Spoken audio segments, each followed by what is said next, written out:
And it was for a specific purpose, to put a small little space heater in there. And I'm sorry, I can't see you all. And he and I were going to start this week, actually. I was going to be my Phil, and I pick her up every now and then. I'm going to be picking our girl seriously. I always know I will. But I was going to start this week, actually, playing with him in his auto harp every week. And that's one thing I'm going to really, really miss, not being able to do, because that was his man cave. And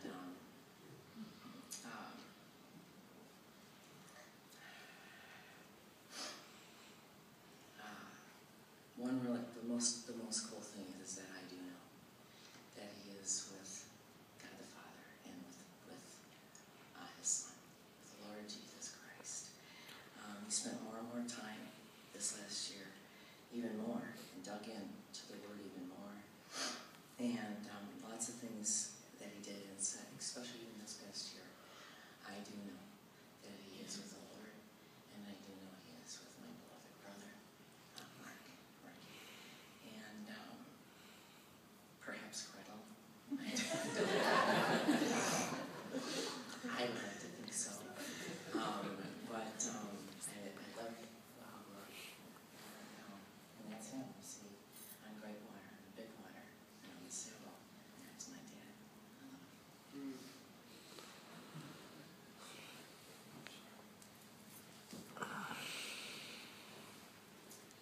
him. I'm Gary Sprague. I'm Jack's son-in-law. And Jack was an artist. He was a sailor, a musician.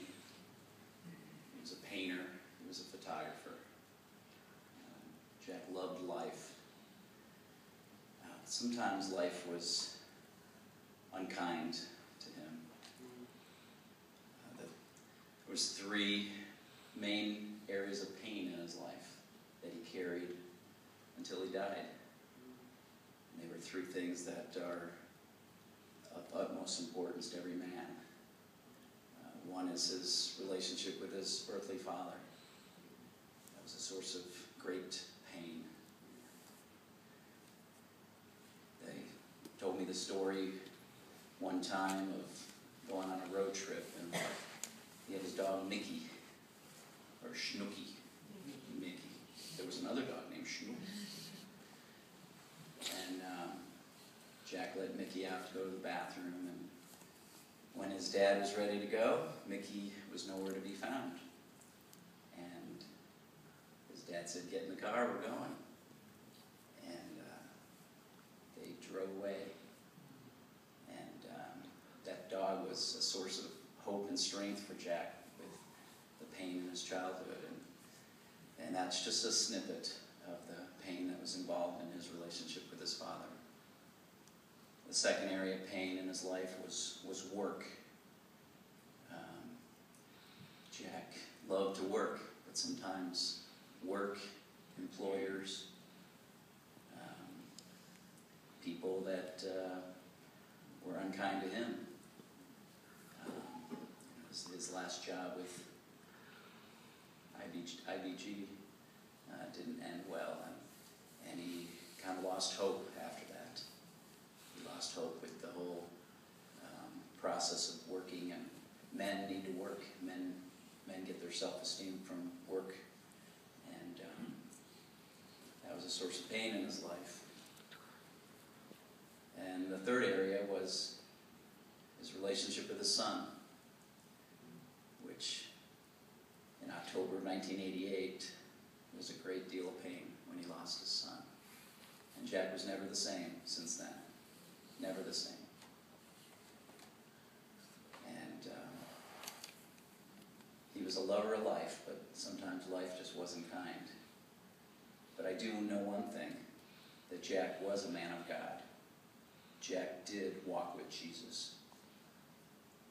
And because of that, Jesus turned those three pains in his life, and he redeemed those. And that's what happens. We can live life, and we can experience pain. But if we don't know Jesus, if we don't walk with Jesus, we will die with that pain. But if we walk with Jesus, when we die, he redeems those things in our life. he is with his heavenly Father, and that redeemed his relationship with his earthly father. Jack is walking with a father, with a dad that's going to give you hope, that's not going to leave your dog at a truck stop. You know, Gretel's probably in heaven, but Mickey's in heaven too. Jesus handed Jack Mickey, and with that he said, "Come home, my son." And in heaven, God gave him a hammer and some drywall tape and said, "I'm going to give you a job." I mean, Jack and Jean built this church with 5 other couples. They started this church. And Jack made that beautiful addition with Don. But in heaven, the dreams that Jack had on earth to work and to create things, God said, "Here's the blueprints. You know, I'm going to give you your mansion, but you're going to build it because you love to do that." So God has redeemed work in Jack's life in heaven. And finally, standing behind Jesus was Mark. Mark had 2 bags of golf clubs, one for himself and one for his dad. And Mark said, "Let's go. I got a tee time. We're gonna hit the golden greens of heaven." And Jack is golfing with his son right now. What an amazing thing. The day he died, January 1st, we moved from the old to the new, didn't we? The old of 2012, the new of 2013. And that's what God did in his life. He turned the old into new. And here's a devotion from the day he died, January 1st. "Come to me with a teachable spirit, eager to be changed. A close walk with me is a life of continual newness. Do not cling to the old ways as you step into the new year. Instead, seek my face with an open mind, knowing that your journey with me involves being transformed by the renewing of your mind. As you focus your thoughts on me, be aware that I am fully attentive to you. I see you with a steady eye because my attention span is infinite. I know and I understand you completely. My thoughts embrace you in everlasting love. I also know the plans I have for you, plans to prosper you and not to harm you or bring you pain, plans to give you a hope and a future. Give yourself fully to this adventure of increasing attentiveness to my presence."